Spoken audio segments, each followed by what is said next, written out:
akan belajar PPKN tentang pentingnya sikap kerjasama dalam keberagaman di sekolah. Kerjasama adalah kegiatan yang dilakukan bersama-sama untuk kepentingan bersama. Jadi kerjasama itu tidak dapat dilakukan secara individu, melainkan harus dilakukan bersama-sama untuk kepentingan bersama. Dalam kerjasama yang baik, setiap anggota harus menghargai perbedaan dalam keberagaman demi menjunjung tinggi persatuan. Jadi kalau anak-anak sedang bekerja sama, pasti akan lebih dari satu orang ya nak. Nah, beberapa orang itu pasti memiliki perbedaan, entah warna kulit, agama, tinggi badan, bentuk rambut. Di saat kita kerjasama, kita harus menghargai perbedaan yang ada, tidak boleh membeda-bedakan agar tetap tercipta persatuan. Kerjasama dalam keberagaman dapat dilakukan di lingkungan rumah, di lingkungan sekolah, maupun di lingkungan tempat anak-anak tinggal, di lingkungan masyarakat. Bekerja sama dalam keberagaman dapat menciptakan lingkungan yang nyaman, tentram, dan damai. Kenapa bisa nyaman, tentram, dan damai? Karena itu tadi, kita menghargai segala perbedaan yang ada. Kerjasama memiliki arti penting dalam mewujudkan persatuan. Sikap kerjasama dapat memperkokoh persatuan, mempererat persaudaraan, menjadi pendorong semangat gotong royong, serta menjadikan pekerjaan terasa lebih ringan. Pekerjaan terasa lebih ringan karena dilakukan secara bersama-sama. Selain pekerjaannya terasa lebih ringan, otomatis pekerjaan juga akan cepat selesai. Dengan bekerja sama, tujuan bersama dapat tercapai dalam waktu yang lebih singkat. Itu tadi ya nak, akan cepat selesai karena dilakukan bersama-sama. Dalam bekerja sama, kita harus bersikap toleransi atau toleran terhadap keberagaman yang ada. Ingat, toleransi itu apa? Menghargai perbedaan. Lalu, apa saja manfaat kerjasama di dalam keberagaman? Yang pertama, akan terciptanya kehidupan yang rukun. Karena kita tidak membeda-bedakan, kita saling menghargai dan menghormati, maka akan tercipta kehidupan yang rukun. Yang kedua, melatih diri untuk dapat menghargai perbedaan. Ketika kita sedang bekerja sama dan kita tahu teman satu kelompok kita ada yang berbeda dengan kita tidak masalah. Kita sudah terlatih untuk adanya perbedaan itu. Yang ketiga, melatih diri untuk berpendapat dengan cara yang baik dan menghargai pendapat orang lain. Ketika ada orang lain yang berpendapat, misalnya lagi berdiskusi, ketika sedang berdiskusi dan ada teman anak-anak yang pendapatnya tidak sama dengan anak-anak, kita tetap harus menghargai pendapat orang lain. Yang keempat, meningkatkan pengetahuan dan kemampuan sebagai hasil dari interaksi saat bekerja sama. Manfaat yang kelima, membuat pekerjaan yang dilakukan tadi menjadi lebih mudah dan lebih cepat selesai. Dan manfaat yang keenam adalah meningkatkan semangat persatuan. Dalam kerjasama, hubungan yang harmonis penting untuk dijaga. Kita boleh menyampaikan pendapat kita ketika bekerja sama. Tapi ingat, ketika kita menyampaikan pendapat harus dengan cara yang baik. Pendapat harus disampaikan dengan santun. Ketika ada orang lain yang menyampaikan pendapatnya, kita seharusnya menghargai pendapat orang lain tersebut. Jadi pendapatnya kita dengarkan dan kita hargai pendapat tersebut.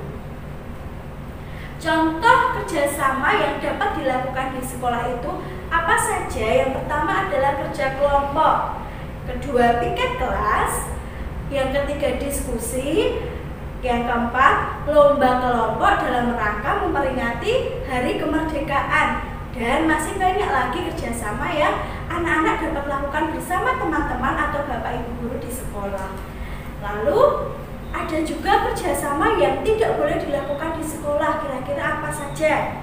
Yang pertama, mencontek saat ulangan. Itu merupakan perbuatan tidak terpuji. Jadi kita tidak boleh melakukannya. Yang kedua, membuat keributan di kelas. Nah, anak-anak mengajak teman-teman yang lain untuk membuat kegaduhan, untuk membuat keributan di kelas. Nah, itu salah satu contoh kerjasama yang tidak boleh anak-anak lakukan ketika berada di sekolah. Dan bertengkar juga dilarang anak-anak lakukan di lingkungan sekolah dan di lingkungan manapun ya nak, sekolah, rumah, ataupun di lingkungan tempat masyarakat anak-anak tinggal juga dilarang untuk bertengkar atau berkelahi dengan teman. Sekian untuk pelajaran PPKN hari ini. Silahkan anak-anak mengerjakan tugas yang sudah ada di Google Classroom. Anak-anak tetap jaga kesehatan, tetap di rumah saja, tetap semangat dalam belajar. Tuhan memberkati. Selamat pagi anak-anak, berjumpa kembali dengan Pak Wawan. Pada hari ini kita akan belajar tema 5, subtema 2 dengan muatan pelajaran matematika. Baik, poin pertama kita akan belajar membandingkan dua pecahan menggunakan tanda perbandingan. Kalian sudah mempelajari cara membandingkan dua pecahan pada subtema 1. Jika kedua pecahan berpenyebut sama, maka yang dibandingkan adalah pembilangnya. Manakah yang lebih besar dari kedua pecahan berikut? 3/5 dan 4/5. Besar mana? Baik, besar 4/5. Kedua pecahan memiliki pembilang yang sama. Perhatikan penyebutnya. Semakin besar penyebutnya, maka semakin kecil nilai pecahan itu. Sebaliknya, semakin kecil penyebutnya, maka semakin besar nilai pecahan itu. Manakah yang lebih besar dari kedua pecahan berikut? 3/5 dan 3/6. Baik, yang lebih besar adalah yang 3/5. Baik. Membandingkan dua pecahan dengan pembilang yang sama. Perhatikan kedua gambar berikut ini. Nah, itu ada sebuah kotak atau sebuah pizza yang dibagi menjadi 4 bagian dan yang diabsen adalah 2/4, dan sedangkan yang satu itu ada pizza atau sebuah kotak yang dibagi menjadi 6 bagian dan yang diabsen menjadi 2 bagian, akan menjadi 2/6. Gambar manakah yang daerah absirannya lebih besar? Daerah yang diabsir lebih besar adalah gambar pecahan 2/4. Jadi 2/4 lebih besar daripada 2/6. Maka dapat ditulis 2/4 lebih besar daripada 2/6.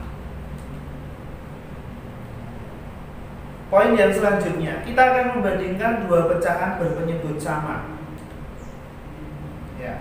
Pecahan dengan penyebut sama dapat dibandingkan dengan cara membandingkan angka pembilangnya. Poin yang kedua, semakin besar pembilang, maka semakin besar nilai pecahan tersebut. Poin yang ketiga, atau poin yang terakhir, kita akan membandingkan dua pecahan berpenyebut sama. Pecahan dengan penyebut sama dapat dibandingkan dengan cara membandingkan angka pembilangnya. Dan yang kedua, semakin besar bilangan, maka semakin besar nilai pecahan tersebut. Cukup sekian pembelajaran hari ini. Selamat mengerjakan tugas di Google Classroom. Tetap semangat. Tuhan